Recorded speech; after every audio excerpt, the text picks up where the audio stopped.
Bonjour mon frère, bonjour ma soeur, j'espère que vous allez bien. Aujourd'hui nous sommes le 18 septembre, j'espère que votre journée va être une journée de gloire, de miracles et la guérison germera aujourd'hui dans votre vie au nom puissant de Jésus. Nous allons lire le psaume 49 qui nous dit « Ô vous tous les peuples, écoutez ceci, habitants du monde, prêtez attention, vous les gens illustres et vous gens obscurs, vous, les hommes riches, comme vous, les pauvres, de ma bouche sortent des paroles sages, et mon cœur murmure des propos sensés. Mon cœur écoute des proverbes sages, au son de la lyre, je vais révéler le sens d'une énigme. Pourquoi donc craindrais-je, au jour du malheur, d'être environné de méfaits et de fourbes? Ils ont foi dans leur fortune, et ils tirent vanité de leur immense richesse. Aucun homme, cependant, ne peut racheter un autre. Aucun ne saurait payer à Dieu sa propre rançon, car le rachat de leur vie est bien trop coûteux. Il leur faut à tout jamais en abandonner l'idée. Croient-ils qu'ils vivront toujours, qu'ils éviteront la fosse? On voit bien mourir le sage, et le fou et l'insensé vont périr également, en laissant leurs biens à d'autres. Cependant, ils s'imaginent que leurs maisons vont durer jusqu'à dans l'éternité. Ils croient que leur édifice sera à l'abri du temps pendant des générations, qu'ils pourront laisser leur nom à leur terre pour toujours. L'homme le plus honoré ne vit pas longtemps, car semblable aux animaux, il devra périr. Tel est l'avenir de ceux qui leur font confiance, qui approuvent leurs discours. On les pousse vers la tombe comme un troupeau de moutons. Oui, la mort les mains de paître. Au matin, les justes vont les piétiner. Loin de leur demeure, au séjour des morts, leur beauté s'évanouira. Dieu rachètera ma vie du séjour des morts, car il me prendra. Ne sois donc pas alarmé quand un homme s'enrichit, quand tu vois le luxe s'étaler dans sa maison, car lorsqu'il mourra, il n'emportera rien de ce qu'il possédait. Ses biens ne le suivront pas. Il pouvait se dire heureux pendant le cours de sa vie, et on pouvait le louer d'avoir trouvé le bien-être. Il lui faudra bien rejoindre ses ancêtres décédés, qui jamais plus ne verront briller la lumière. L'homme le plus honoré, s'il n'a pas d'intelligence, est semblable aux animaux qui devront périr.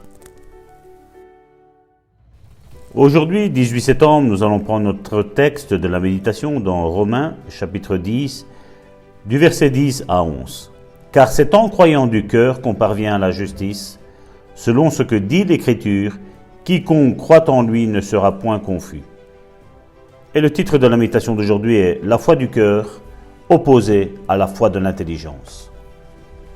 5 ans plus tard, je prêchais dans la même région et l'homme guéri de surdité et de paralysie allait toujours bien. Il marchait parfaitement, sans canne et n'avait pas besoin d'appareil auditif. Il avait 77 ans. Mais cette femme pasteur continuait à se présenter à chacune de mes lignes de prière, essayant de se faire guérir. 5 années plus tard, je me rendis dans la même région. L'homme âgé de 82 ans maintenant était toujours guéri de tous les problèmes sérieux qu'il avait eus.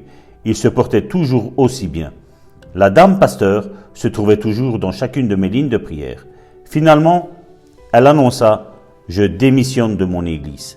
Ma santé s'est tellement dégradée que je ne peux pas continuer. » Je ressentais beaucoup de compassion pour elle, mais je ne pouvais pas l'aider puisqu'elle refusait de croire à quelque chose qu'elle n'avait pas selon ses sens physiques. Ce n'est pas la foi biblique. La Bible déclare, et on l'a vu dans Romains chapitre 10, verset 10, que vous voyez là au-dessus, c'est en croyant du cœur.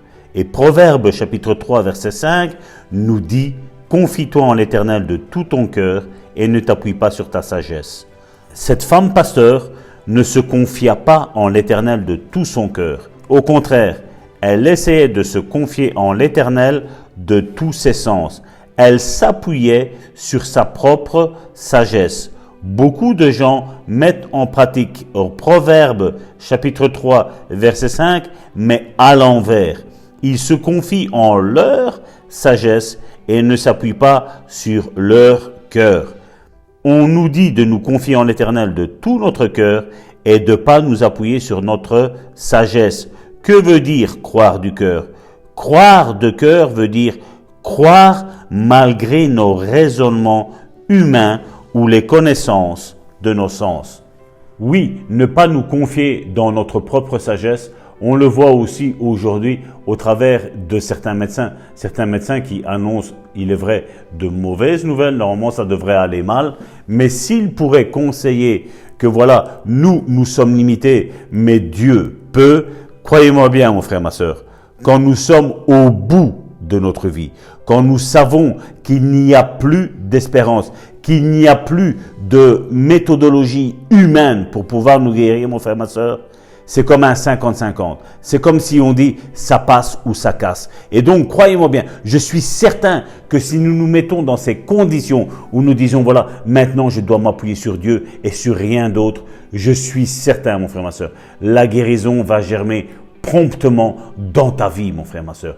Ne t'appuie pas sur ta propre sagesse, mon frère, ma sœur, parce que ta sagesse, ma sagesse, nos sagesses, mon frère, ma sœur, ne peuvent pas surpasser l'intelligence de Dieu, ne peuvent pas dépasser la suprématie de Dieu dans nos vies, mon frère, ma sœur. Dieu est capable de restaurer toutes les aires de ta vie, mon frère, ma sœur. Ne te confie pas sur ta sagesse, mais confie-toi en l'Éternel, ton Dieu, qui s'appelle « Je suis l'Éternel qui te guérit ». Il n'a pas dit « l'Éternel qui te rend malade », il a dit « l'Éternel qui te guérit ». Appuie-toi sur cette parole aujourd'hui et confesse ta guérison. Ne confesse pas les symptômes, mais confesse ta guérison et dis par les meurtrissures de Jésus, je suis guéri au nom de Jésus. Soyez bénis, mes bien-aimés.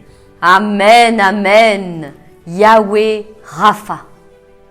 Yahweh Rapha. Je suis l'Éternel qui te guérit. Je suis l'Éternel qui te guérit. Voilà la parole qu'il nous adresse encore aujourd'hui dans ce nouveau jour de grâce. Je suis Yahweh Rapha, l'Éternel qui te guérit. Tel est mon nom. Oui, mes bien-aimés, c'est sur ce Dieu-là que nous comptons. Et dans Romains 12, au verset 2, il est dit ceci. Ne prenez pas comme modèle le monde actuel, ni ses raisonnements, ni ses attitudes, ni ses traditions, mais soyez transformés par le renouvellement de votre intelligence, de votre pensée, de vos raisonnements, pour pouvoir discerner quelle est la volonté de Dieu, ce qui est bon, ce qui lui plaît et ce qui est parfait. Voilà la parole que Dieu nous adresse encore aujourd'hui. Oui, nous devons être transformés par le renouvellement de notre intelligence. Nous laisser transformer par cette parole qui vient nous conformer toujours plus à l'image de Christ, afin que nous puissions retrouver notre réelle identité en Christ. Nous avons reçu une identité en Jésus-Christ quand nous l'avons accepté dans notre vie.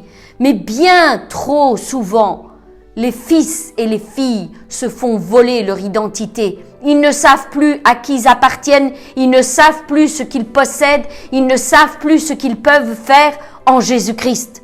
Aujourd'hui, je suis ici, mon frère, ma sœur, pour te dire, reprends ton identité en Christ, reprends-la, fais-la tienne, car tu es fils, car tu es fille de l'Éternel, le Dieu Tout-Puissant. Et tu peux faire les choses que lui te dit que tu peux faire. Tu peux posséder les choses que lui a décrétées qui sont à toi.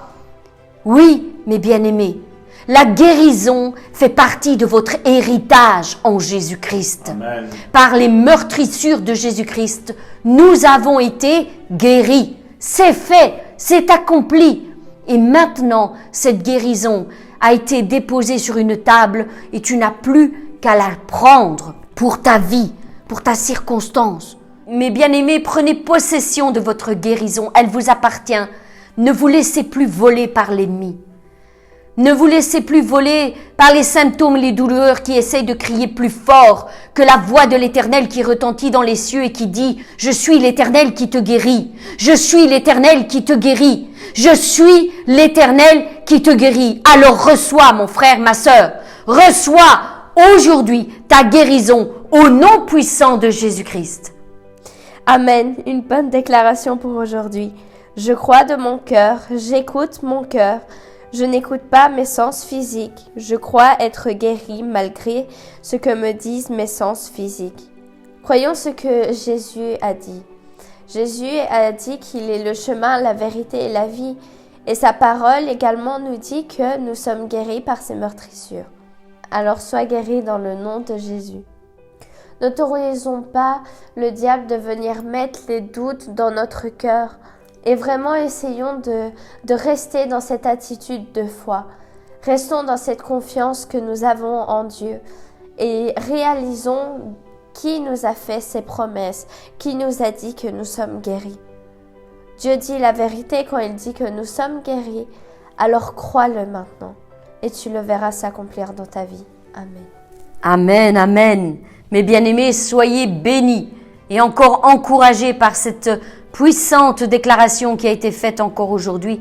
Laissez vos cœurs et vos pensées dirigés par le Saint-Esprit qui viendra attester cette parole. Quant à nous, nous nous reverrons demain pour une nouvelle méditation. Soyez bénis.